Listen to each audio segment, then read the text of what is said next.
Ketika para sahabat bertanya kepada Rasul, siapakah yang terbaik di antara kami ya Rasulullah? Maka kata Nabi, khairu ummati Abu Bakar, Umar, Utsman wa Ali.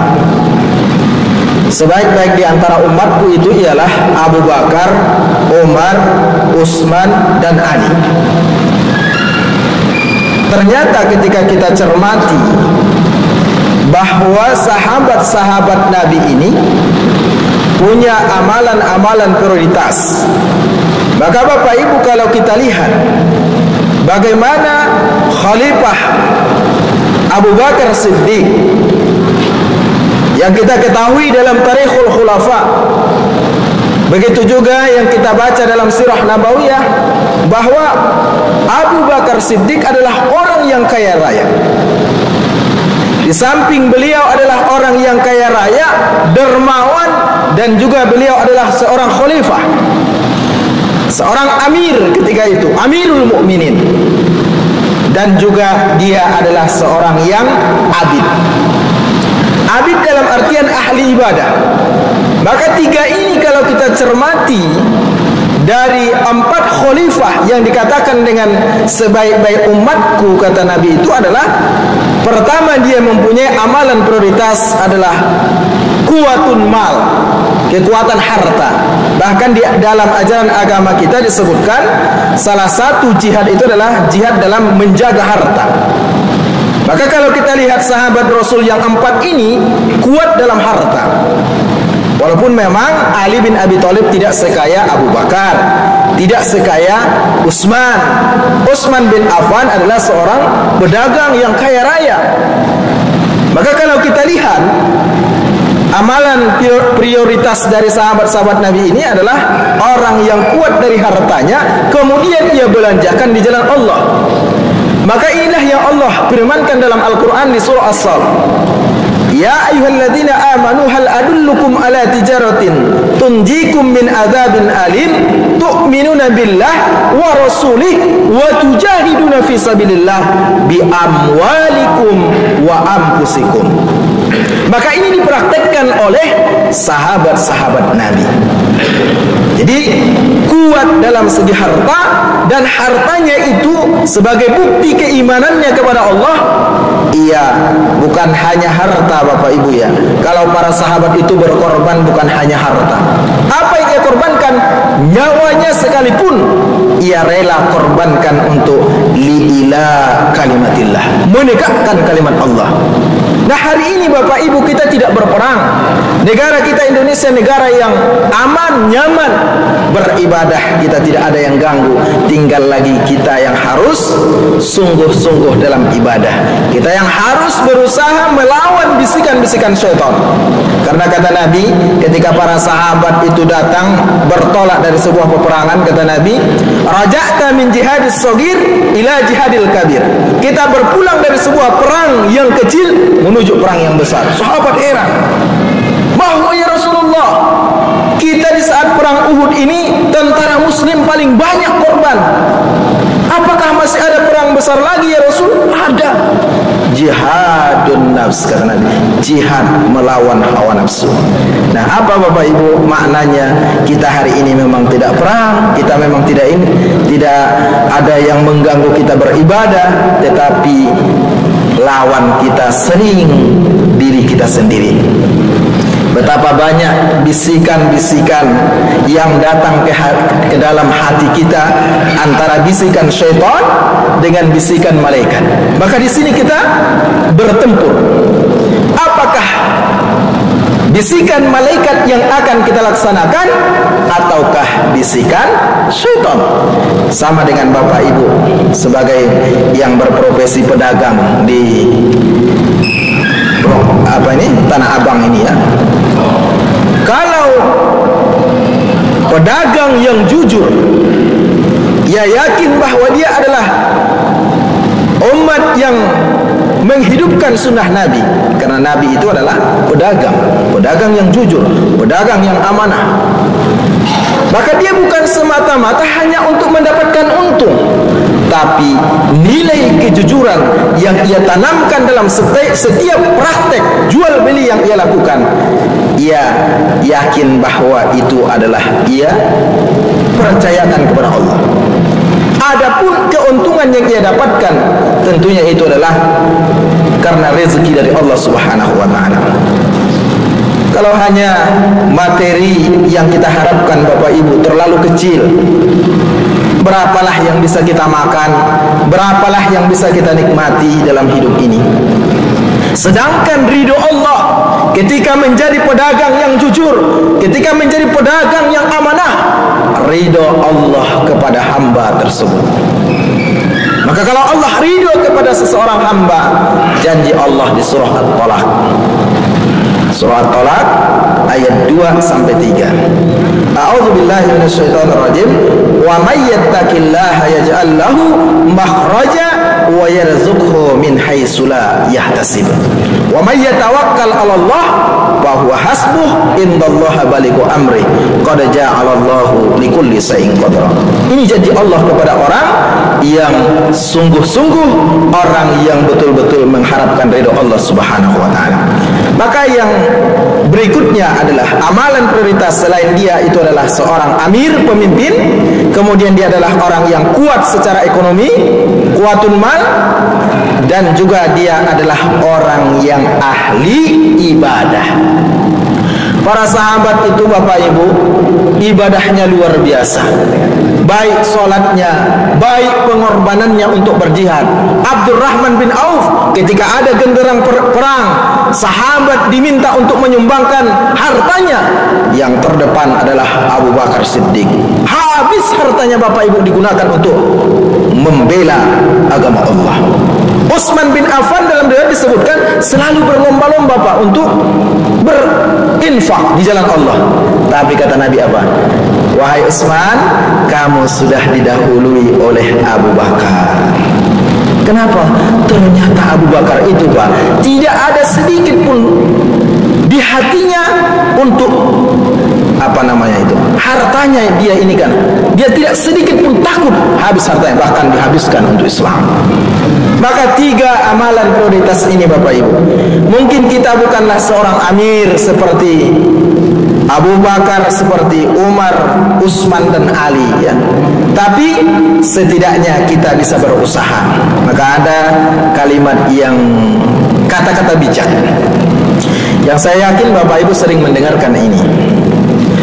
Kalau Allah menakdirkan kita terlahir dalam keadaan miskin, itu tidak ada yang disalahkan. Tapi kalau kita wafat dalam keadaan miskin, berarti boleh jadi ikhtiar kita selama hidup yang kurang. Maka kalau kita lihat dalam Al-Quran misalnya, antara usaha dan doa ini selalu berkesinambungan, tidak bisa dipisahkan. Maka Allah katakan dalam Al-Quran, A'udzu billahi minasyaitonir rajim. Fa iza azamta fatawakkal 'ala Allah. Kalau sudah usaha yang maksimal, berusaha apa? Tawakal kepada Allah. Berdoa dan tawakal. Inilah yang dipraktekkan oleh Nabi dan sahabat-sahabat. Maka ketika mereka berusaha, berdagang, bahkan dalam sebuah sirah kita dengar sampai kepada kita ada seorang sahabat yang ingin dia miskin Pak. Dia ingin miskin, artinya dia ingin supaya hartanya itu habis. Maka ia belilah kurma-kurma yang sudah rusak dengan harta itu. Tapi ternyata ada seorang raja dalam sebuah negeri yang membeli kurma itu dengan harga yang mahal. Nah inilah salah satu contoh ya, ketika Allah menakdirkan seseorang itu menjadi kaya. Nah kemudian ahli ibadah. Nah kalau bedanya kita kan Pak dengan Nabi dan para sahabat, kalau kita kan ibadahnya sedikit Pak ya. Nabi beserta para sahabat itu sedikit-sedikit ibadah. Kalau kita ibadahnya sedikit. Nabi dan sahabat itu sedikit-sedikit sholat. Kita sholatnya sedikit. Mempertahankan sholat duha saja kita berat, bagaimana dengan sholat tahajud yang padahal sudah ada dijanjikan oleh Allah dalam Al-Quran? Wa minal laili fatahajjad bihi nafilatan laka asa ayyab'asaka rabbuka maqaman mahmuda. Tapi coba periksa diri kita masing-masing, Pak. Seberapa istiqomah kita melaksanakan sholat tahajud, padahal sudah ada garansinya Allah sebutkan dalam Al-Quran, sudah Allah janjikan. Di sini kita berperang dengan rasa ngantuk, apalagi bapak-bapak seharian bekerja mencari nafkah yang halal untuk anak dan istri, kemudian malam harus bangun tahajud. Ini perjuangan, Pak. Kalau kita mampu mengendalikan ini, kita mampu menjadi berusaha untuk menjadi ahli ibadah tadi, tentu tidak akan menjadi penghalang. Maka ada sebuah ungkapan. Nah, kita kan di masyarakat kita ini sering sekali mengkambing hitamkan iman, Pak. Jadi kalau dia sedang taat, imannya itu apa? Lagi naik, dia bilang, oh saya lagi iman lagi kuat. Tapi ketika dia mengabaikan sholat, kalau yang sunnah tidak masalah, tapi kalau sampai yang wajib dia tinggalkan, dengan entengnya dia mengatakan, iman saya lagi lemah. Oh, kenapa kamu melakukan ini? Kenapa ini? Ya wajar, Pak. Kita kan namanya manusia. Mengkambing hitamkan manusia, ini tidak benar. Cara berpikir yang salah kaprah. Padahal Allah melalui Rasulnya sudah memberikan tuntunan, memberikan Furqan kepada kita. Maka bagaimana caranya supaya iman kita stabil? Bagaimana supaya iman kita kuat? Tentu harus dijaga istiqomah. Maka kata para ulama, ilmu atau amal yang istiqomah, ilmu yang diamalkan kemudian istiqomah, khairum min alfi karamah, lebih baik daripada 1000 karamah. Nah, inilah pentingnya istiqomah. Maka kembali kepada ibadah tadi, Bapak Ibu. Kalau mungkin jadi pemimpin tadi kita tidak mampu, kalau jadi ahli ibadah kita masih ada peluang besar. Ahli ibadah. Kalau tadi menjadi kaya raya seperti Abdurrahman bin Auf mungkin tidak bisa, apalagi sekarang persaingan ketat, ya. Nah, apalagi saya lihat tadi di bawah parkir sepi, ya Pak, ya. Apalagi dengan adanya sekarang penjualan online dan media yang kita baca, banyak saudara-saudara kita yang mengalami penurunan omset karena tingginya persaingan sekarang. Betul, Pak? Nah, itu. Nah, walaupun demikian, Bapak Ibu, tentunya Allah Subhanahu wa taala Maha Adil. Dan rezeki seseorang itu dalam ayat disebutkan, dia tidak akan diwafatkan oleh Allah hingga rezekinya dicukupkan oleh Allah.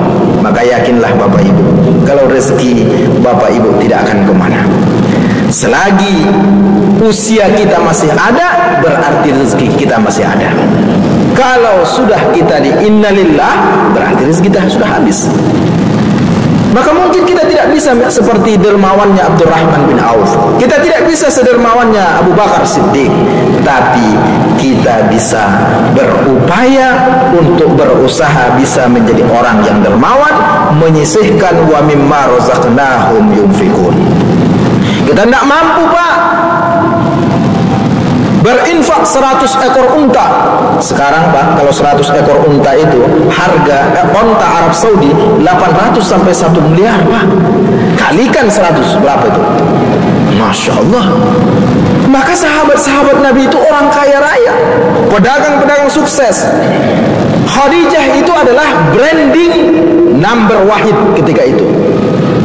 Kalau sekarang ada skincare, Pak, ya, ada macam-macam sekarang ini yang digandrungi oleh anak-anak muda, remaja, wanita. Itu yang punya brand adalah Khadijah ketika itu. Maka tidak heran kalau Khadijah itu adalah orang yang terpandang kaya raya. Tapi ketika sudah menikah dengan Rasul Nabi kita Muhammad SAW, tidak sungkan-sungkan, Pak, untuk menginfakkan hartanya di jalan Allah. Nah, ini. Maka peluang kita yang paling besar adalah ahli ibadah. Maka kalau kita cermati Pak, dari 4 sahabat ini, ya, 4 sahabat ini, Abu Bakar, Umar, Utsman, ini adalah orang-orang kaya. Tapi ternyata ada satu, siapa itu?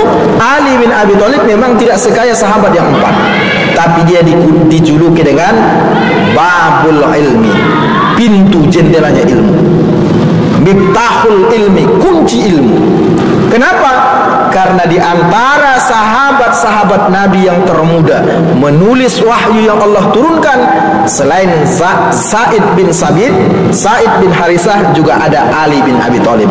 Kalau kita sebutkan usia sekarang Pak, sekitar ya 16 tahunan ke bawah masuk Islam. Jadi di kalangan sahabat-sahabat Nabi yang masuk Islam itu ada dari anak-anak remaja, pemuda, dan orang tua. Kalau orang tua tentu Abu Bakar Siddiq yang usianya sepadan dengan Nabi kita Muhammad sallallahu alaihi wasallam. Nah, oleh karenanya Bapak Ibu yang Allah muliakan, mari kita bermuhasabah diri. Artinya kalau kita masih ada kesempatan hidup, kita masih bisa memperbaiki. Maka kan ada qaul ulama, hisablah dirimu sebelum engkau dihisab oleh Allah. Artinya kalau kita mengkoreksi atau introspeksi diri kita selagi kita hidup, bagaimana kualitas ibadah kita, bagaimana kesungguhan kita dalam beribadah, siang dan malam kita cari nafkah, yang pastinya juga itu ibadah, tapi ada ibadah-ibadah yang khusus yang Allah tuntunkan melalui Rasulnya yang kita upayakan jangan sampai terlewat. Terutama tadi sholat tahajud itu Bapak Ibu ya. Sholat tahajud kalau kita tidak mampu bangun di sepertiga malam, kan ada riwayatnya. Ya Rasulullah, kata sahabat yang muda, saya kalau bangun sepertiga malam itu ya Rasul, saya tidak mampu karena saya masih muda, ngantuk. Kata Nabi apa? Sholat di tahajud atau qiyamul lail ya, kalau belum tidur di awal malam. Kemudian datang lagi, saya tidak bisa ya Rasul di waktu sepertiga itu. Sholat di mana kamu bisa menegakkan atau mendirikan qiyamul lail. Nah, artinya sunnah muakkadah qiyamul lail ini sangat ditekankan. Maka jangan Bapak Ibu dilewatkan hari-hari kita tanpa sholat tahajud. Inilah barangkali yang bisa mengundang atau ridho Allah Subhanahu wa taala kita dapatkan. Mudah-mudahan bermanfaat, terutama dalam melewati ujian-ujian dari Allah. Apapun yang terjadi pastinya itu adalah ujian dari Allah. Ketika kita tidak sesuai dengan harapan yang kita inginkan, itu adalah ujian. Sebagai penutup, dalam surah Al-Mulk ayat yang kedua Allah firmankan, Alladzi khalaqal mauta wal hayata liyabluwakum ayyukum ahsanu amala. Allah yang sengaja menjadikan hidup dan mati, hanya satu tujuan Allah, untuk melihat siapa di antara hamba-hambanya yang lebih baik amal solehnya. Mudah-mudahan bermanfaat. Akhirul kalam, nasallallahu wa wafakum qarib wa basyiril mu'minin wal afu minkum. Wassalamualaikum warahmatullahi wabarakatuh.